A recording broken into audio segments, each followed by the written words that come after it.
Assalamualaikum warahmatullahi wabarakatuh. Waalaikumsalam warahmatullahi wabarakatuh. Alhamdulillah kita dikumpulkan kembali pada pagi ini. Alhamdulillah saya diberi kesempatan untuk melanjutkan pembacaan surat Al-Baqarah yang tiap harinya diadakan, kemudian dilanjutkan dengan pembacaan hadis Al-Baqarah ayat 215.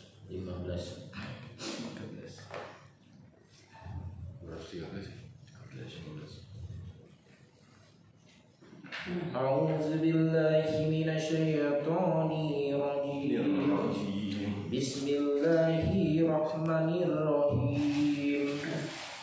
Kana an-nasu 'ummatan wahidatan faba'a sawwaqu nabiyina mu'abashirina wa munzirina wa 'amzalna ma'aqwamul yattabi'a bil haqqi liyahkuma bainan nasi bima talafu bihi wa ma talafa bihi illa alladhina wa'tu min ba'di ma adaqumul bayinat wa ba'ya bainahum fa'ahallallahu alladhina amanu 'alayya ma'talafu fihi minal haqqi bi'ijnihi wallahu yahdi man yasha'u ila siratin mustaqim. Sadaqallahul azim. Artinya manusia itu adalah umat yang satu. Setelah timbul perselisihan, maka Allah mengutus para nabi sebagai pemberi kabar gembira dan pemberi peringatan. Dan Allah menurunkan bersama mereka kitab yang benar, kitab dengan benar, untuk memberi keputusan di antara manusia tentang perkara yang mereka perselisihkan. Tidaklah berselisih tentang kitab itu melainkan orang yang telah didatangkan kepada mereka kitab, yaitu setelah datang kepada mereka keterangan-keterangan yang nyata, karena dengki antara mereka sendiri. Maka Allah memberi petunjuk orang-orang yang beriman kepada kebenaran tentang hal yang mereka perselisihkan itu dengan kehendaknya, dan Allah selalu memberi petunjuk orang yang dikehendakinya kepada jalan yang lurus. Penjelasannya, Ibnu Jahir meriwayatkan dari Ibnu Abbas, dia mengatakan antara Nuh dan Adam itu berselang 10 generasi, semuanya berpegang pada syariat Allah. Kemudian terjadilah perselisihan di antara mereka. Lalu Allah mengutus para nabi untuk menyampaikan kabar gembira dan memberi peringatan terkait dengan firman-Nya.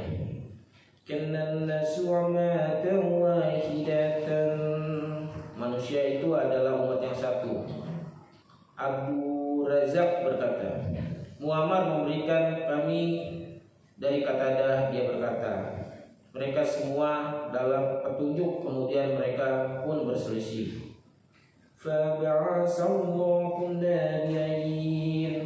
Maka Allah mengutus para nabi. Nabi yang pertama diutus adalah Nuh. Hal senada juga dikemukakan oleh Mujahid, sebagaimana yang dikatakan Ibnu Abbas di atas. Allah masih mengenai firman Allah, Kana nasu ummatan wahidatan. Manusia itu adalah umat yang satu. Al-Aufi menceritakan dari Ibnu Abbas, dia berkata, mereka dalam keadaan kafir. Fab'asallahu nabiyyina mu'abashirina wa munzirin. Maka Allah mengutus mengutus para nabi sebagai pemberi kabar gembira dan pemberi peringatan. Pendapat pertama yang bersumber dari Ibnu Abbas memiliki sanad dan makna yang lebih sahih, karena umat manusia pada saat itu menganut agama yang dibawa Adam, hingga akhirnya mereka menyembah berhala. Maka Allah mengutus Nuh kepada mereka. Dia adalah Rasul pertama yang diutus oleh Allah kepada umat manusia di muka bumi. Oleh sebab itu Allah berfirman, wa nazala ma'akum lakiyataba bil haqqi liyaqwa bayanan nasi fima talafu fihi wa ma'talafa fihi illa allazina watu'ahu wa min ba'di ma ja'a da'wamul bayinatu wa ba'ya bayanahum. Dan Allah menurunkan bersama mereka kitab dengan benar untuk memberi keputusan di antara manusia tentang perkara yang mereka perselisihkan. Tidaklah berselisih tentang kitab itu melainkan orang yang telah didatangkan kepada mereka kitab, yaitu setelah datang kepada mereka keterangan-keterangan yang nyata, karena dengki antara mereka sendiri. Maksudnya hujah telah tegas atas mereka, dan yang mendorong mereka berbuat demikian tidak lain hanyalah kedengkian di antara mereka. فَحَرَّمَا كُلَّ جِنٍّ عَمَّنْ وَلِيَمَا تَلَفُوا فِيهِ مِنَ الْحَقِّ بِجَمِيعِهِ وَاللَّهُ يَهْدِي مَن يَشَاءُ إِلَى صِرَاطٍ مُسْتَقِيمٍ. Maka Allah memberi petunjuk orang-orang yang beriman kepada kebenaran tentang hal yang mereka perselisihkan itu dengan kehendak-Nya. Dan Allah selalu memberi petunjuk yang dikehendakinya ke jalan yang lurus. Mengenai firman-Nya, فَخَلَقَ الَّذِينَ آمَنُوا لِيَمَّا اخْتَلَفُوا فِيهِ مِنَ الْحَقِّ بِإِذْنِهِ. Maka Allah memberi petunjuk orang-orang yang beriman kepada kebenaran tentang hal yang mereka perselisihkan itu dengan kehendak-Nya. Ibnu Wahab meriwayatkan dari Abdurrahman bin Zaid bin Aslam dari ayahnya, dia mengatakan, lalu mereka pun berselisih mengenai hari Jumat. Maka orang-orang Yahudi menetapkan hari Sabtu dan Nasrani hari Ahad. Kemudian Allah memberikan petunjuk kepada umat Muhammad untuk menetapkan hari Jumat. Setelah itu mereka berselisih mengenai kitab. Maka orang-orang Nasrani pun menjadikan Masyriq sebagai kiblat. Orang-orang Yahudi memilih Baitul Maqdis. Kemudian Allah memberi petunjuk kepada umat Muhammad untuk menjadikan Ka'bah sebagai kiblat. Mereka juga berselisih mengenai sholat. Di antara mereka ada yang hanya mengerjakan ruku saja tanpa sujud. Ada juga yang hanya sujud saja tanpa ruku. Juga ada yang mengerjakan sholat sambil berbicara. Ada yang sambil berjalan. Kemudian Allah memberi petunjuk kepada Nabi Muhammad mengenai ibadah sholat dengan cara yang benar. Selain itu juga mereka berselisih mengenai ibadah puasa. Ada di antara mereka yang berpuasa setengah hari saja. Ada yang berpuasa dengan tidak makan sebagian makanan saja. Kemudian Allah Subhanahu wa taala memberikan petunjuk kepada umat Nabi Muhammad mengenai pelaksanaan puasa yang benar. Mereka juga berselisih mengenai Ibrahim. Orang-orang Yahudi mengatakan Ibrahim adalah Yahudi, sedangkan orang-orang Nasrani mengatakan Ibrahim adalah Nasrani. Padahal Allah telah menjadikan seorang yang hanif, lurus, condong kepada kebenaran, lagi berserah diri kepada Allah. Kemudian Allah memberikan petunjuk kepada umat Nabi Muhammad SAW mengenai kebenaran tentang diri Ibrahim tersebut. Mereka juga berselisih tentang Isa. Orang-orang Yahudi mendustakannya dan mereka menuduh ibunya Maryam berbuat zina. Sedangkan orang-orang Nasrani menjadikan sebagai sembahan dan anak Tuhan. Padahal Allah telah menciptakan dengan kalimatnya dan ditiupkan roh darinya. Kemudian Dia memberikan petunjuk kepada umat Nabi Muhammad kebenaran mengenai hal tersebut. Masih mengenai firman-Nya, wa halallahu alladzina amanu limma kallafu fi minal haqqi liyajni. Rabi bin Anas mengatakan, maksudnya saat terjadinya perselisihan, mereka masih menganut apa yang dibawa oleh para rasul sebelum perselisihan tersebut terjadi. Mereka semua berada dalam tauhid yang hanya beribadah kepada Allah semata dan tidak menyekutukannya dengan sesuatu apapun. Mereka menjadikan sholat dan menunaikan zakat. Jadi mereka telah tetap menjalankan perintah yang pertama sebelum terjadi perselisihan, juga menjauhkan perselisihan. Mereka ini adalah sebagai saksi bahwa umat manusia pada hari kiamat kelak, saksi bagi kaum Nabi Nuh, Nabi Hud, Nabi Salih, Nabi Shu'aib dan keluarga Fir'aun, bahwa para rasul mereka telah menyampaikan risalah kepada mereka, tetapi mereka mendustakan para rasul tersebut. Dan Allah memberikan petunjuk kepada siapa saja yang dikehendaki ke jalan yang lurus. Dan mengenai ayat ini, Abul Aliyah mengatakan Allah yang mengeluarkan mereka dari keraguan, kesesatan dan fitnah. Firman-Nya, bijnihi, dan kehendaknya, artinya ialah sesuai dengan pengetahuannya, ikhwal mereka dan petunjuk yang diberikan kepada mereka. Demikian yang dikatakan oleh Ibnu Jahir. Firman-Nya, wallahu yahdi man yasha'u, dan Allah selalu memberi petunjuk kepada yang dikehendakinya di antara makhluknya. Illa syiratim mustaqim, ke jalan yang lurus, yakni Allah mempunyai hikmah dan hujah yang sempurna.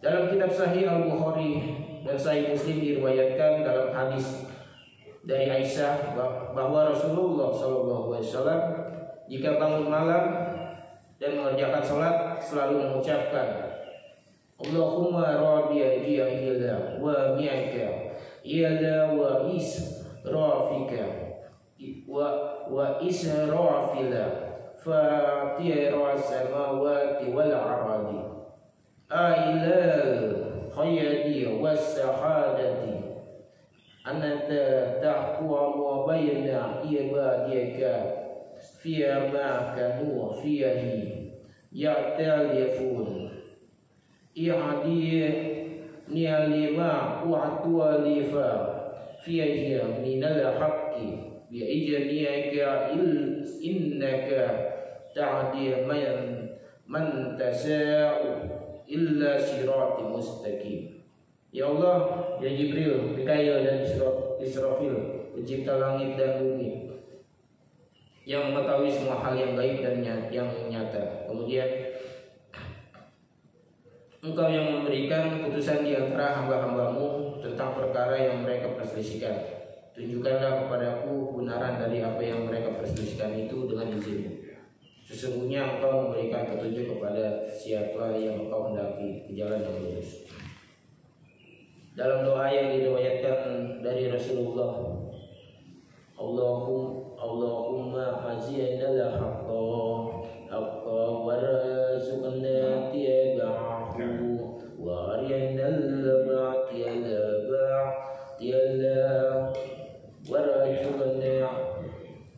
warzuqna jadiyana lahu wa la taj'alahu wa la ta'bis 'alayna fanadi'ala waj'alna lil mu'taqin. Ya Allah, perlihatkanlah kepada kami yang benar itu benar, dan karuniakan kepada kami untuk dapat mengikutinya, dan perlihatkanlah kepada kami yang batil itu batil, dan karuniakanlah kepada kami untuk dapat menghindarinya. janganlah Engkau menjadikan samar di hadapan kami sehingga kami tersesat, dan jadikan kami pemimpin bagi orang-orang yang bertakwa. Barakallah.